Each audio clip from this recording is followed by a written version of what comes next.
నమస్తే. శీతాకాల అసెంబ్లీ సమావేశాలు మొదలైనాయి. ఇప్పటికీ ఒకవైపు రాజకీయ నాయకులు చూసుకుంటా ఉంటే ఇక్కడ నువ్వా నేనా అన్నట్టుగా కొట్లాడుతున్నారు. కేవలం అధికారం గురించే మాట్లాడుకుంటున్నారు తప్ప నిరుద్యోగ సమస్యలు కూడా ఎక్కడ మాట్లాడతలేరు. నిరుద్యోగకు సంబంధించిన జాబ్ క్యాలెండర్లు ఎక్కడ మాట్లాడతలేరని పెద్ద ఎత్తున ఇక్కడ అశోక్ సార్ గారు చెప్తున్న పరిస్థితి. సో మాట్లాడదాం సార్ గారితోనే. సార్ నమస్తే సార్. అసెంబ్లీ శీతాకాల సమావేశాలు మొదలైనాయి. కేవలం వాళ్ళ రాజకీయ లబ్ధి కోసమే మాట్లాడుకున్నట్లు కనిపిస్తుంది. ఏం చెప్తారు దాని గురించి? అందుకే ఇప్పుడు శీతాకాల సమావేశాలు మొదలైన మీరే చెప్తున్నారు కాబట్టి దాంట్లో కృష్ణా గోదావరి జలాలు అనే ఎజెండాగా ఉంది. ఆ ఎజెండాతో పాటు మా నిరుద్యోగుల ఎజెండా కూడా పెట్టుకోండి. 2 రోజులు కాదు 3 రోజులు పెంచుకోండి. మా నిరుద్యోగుల గురించి మాట్లాడండి. ఈ కాంగ్రెస్ గవర్నమెంట్ అధికారం వచ్చి 2 ఏళ్ళు అయింది. 2 ఏళ్ల కాలంలో 2 ఉద్యోగాలు కూడా ఇవ్వలేదు. వాళ్ళు చెప్తున్న 60,000 ఉద్యోగాలు అబద్ధ ఉద్యోగాలు అలా కావాయి. ఎందుకంటే గత గవర్నమెంట్లో వచ్చినటువంటి ఉద్యోగాలకి పెట్టిన ఎగ్జామ్కి ఇచ్చిన ఫలితాలకు మీరు పత్రాలు మాత్రం ఇచ్చారు. ఆ ఉద్యోగాలు ఏ ఒక్కటి కూడా మీది కాదు. కాబట్టి తక్షణమే మీరు 2 లక్షల ఉద్యోగాలకు సంబంధించిన ప్రణాళిక రూపొందించి నెలకొక నోటిఫికేషన్ ఇచ్చుకుంటా నిరుద్యోగులన్నీ అటువైపు నడిపించాల్సిందిగా కోరుతా ఉన్నాం. ఈ రేవంత్ రెడ్డి కనుక అబద్ధాలు చెప్తూ బూతు పురాణాలు చెప్తూ ఇట్లనే కాలం గడుతుంటే రేవంత్ రెడ్డికి రోజులు దగ్గర పట్టి సంక్రాంతి తర్వాత ముఖ్యమంత్రి కనుక నోటిఫికేషన్ జారీ చేయకపోతే చావుడప్పు కొట్టడానికి మేము సిద్ధమవుతాం. అంటే గతంలోనే ఇటు జూబ్లీహిల్స్ బై ఎలక్షన్స్ లో కావచ్చు, స్థానిక సంస్థల ఎన్నికలో కావచ్చు, మీరు ప్రభుత్వం పైన పెద్ద ఎత్తున పోరాటం చేశారు. మా జాబ్ క్యాలెండర్ ఎక్కడ, నిరుద్యోగుల సమస్యలు ఎక్కడ, ఇన్నిసార్లు పోరాడినా కూడా ప్రభుత్వం పట్టించుకోలేదు. ఈ అసెంబ్లీ సమావేశాల్లో మీ గురించి మాట్లాడుతుందనే నమ్మకం ఏమైనా ఉందా? ప్రయత్నం చేయాలి కదా.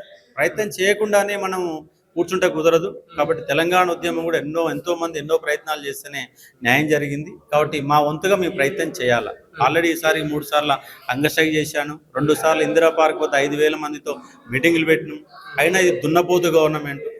ఈ దున్నపోతు గవర్నమెంట్కు ముళ్ళు పెట్టి కూర్చున్న పెద్ద ముళ్ళు తీసుకొని కూర్చున్నా కూడా దానికి కదలిక వస్తలేదు. కాబట్టి కదలిక రాకపోతే నిరుద్యోగులు వాళ్ళకి ఏం చేయాలో వాళ్ళు అది చేస్తారు. ఇవాళ మొత్తం ఆర్టిస్ట్ క్రాస్ రోడ్ మొత్తం కాలైంది, దిల్సుఖ్నగర్ మొత్తం కాలైంది. మీపై నమ్మకాలు పోయినాయి. ఎందుకంటే మీరు ఇచ్చిన ఉద్యోగాలు ఏ ఒక్కటి కూడా మీది కాదు. ఆల్రెడీ టీఆర్ఎస్ గవర్నమెంట్లో ప్రిపేర్ అయిన వాళ్ళకి వచ్చిన ఉద్యోగాలే తప్ప నిజంగా మీ కాంగ్రెస్ పార్టీ అధికారంలోకి వచ్చిన తర్వాత ప్రిపేర్ అయిన వాళ్ళకి ఏమైనా ఉద్యోగం ఇచ్చారా? మీరు చెప్పిన ప్రకారం మేనిఫెస్టో ప్రకారం ఒక్క నోటిఫికేషన్ ఇచ్చారంటే ఒక్కటి కూడా ఇవ్వలేదు. ఫార్మాకు సంబంధించి 7,000 ఉద్యోగాలు నోటిఫికేషన్ ఇచ్చారు. ఎగ్జామ్ పెట్టారు, ఇంతవరకు ఫలితాలు ఇవ్వలే. వీళ్ళకి సంబంధించిన నోటిఫికేషన్ సంబంధించి ఒక్క ఉద్యోగం కూడా నింపలేదు. అంటే తక్షణమే ఉద్యోగ ప్రణాళిక ప్రకటించండి. ప్రతిపక్షాలకు కూడా మేము డిమాండ్ చేసేది ఏంటంటే టీఆర్ఎస్ పార్టీ కూడా బీజేపీ కూడా సరైన రీతిలో ప్రతిపక్ష పాత్ర పోషించడం లేదు. మీరిచ్చిన ఉద్యోగాలకు వాళ్ళ పత్రాలు ఇచ్చారు. ఆ అంశాన్ని కూడా టీఆర్ఎస్ చెప్పుకోవడంలో విఫలమవుతుంది. కాబట్టి మీరు సరైన పాత్ర పోషిస్తే మాకు న్యాయం చేయడానికి అవకాశం ఉంది. కాబట్టి ఈ అసెంబ్లీ సమావేశాలైనా మా గురించి చర్చించాలని గుర్తు చేయడం కోసం 119 మంది ఎమ్మెల్యేలకు 40 మంది ఎమ్మెల్సీలకు మీ నిరుద్యోగులు ఒకళ్ళు ఉన్నాం, మా గురించి పట్టించుకుంటారా నాయన, మీ ఓట్లేస్తే మీరు గెలిచారని చెప్పడం కోసమే వాళ్ళ బషీర్వా ప్రెస్ క్లబ్ లో మీడియా ద్వారా అడ్రస్ చేస్తూ ప్రభుత్వాన్ని రిక్వెస్ట్ చేసడానికి ఇక్కడికి మీరు రావడం జరిగింది. అంటే మొన్న కూడా మాజీ ముఖ్యమంత్రి కేసీఆర్ గారు నిరుద్యోగుల అంశాన్ని ప్రస్తావించారు ఇక్కడ ప్రెస్ మీట్ లో.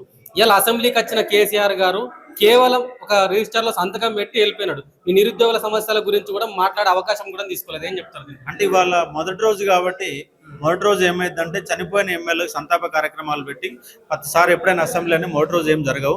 రేపు 2nd, 3rd ఉందట. 2nd, 3rd పాటుగా 4th నాడు కూడా టైం పెంచుకోండి. ప్రతిపక్షాలు అడగండి. బిఏ సమావేశం, రేపు 2nd నాడు బిఏ సమావేశం ఉంటుంది, బిజినెస్ అడ్వైజరీ సమావేశం ఉంటుంది. దాంట్లో మీరు ఫిక్స్ చేసుకోండి. నిరుద్యోగ అంశం కూడా ఎజెండా పెట్టుకొని చర్చ చెప్పండి. 2 లక్షల ఉద్యోగాలు కాదుగా 2 ఉద్యోగాలు కూడా ఇవ్వలేదు. కాబట్టి దానిపైన టీఆర్ఎస్ పార్టీ పోరాటం చేయాలా, బీజేపీ పార్టీ పోరాటం చేయాలా.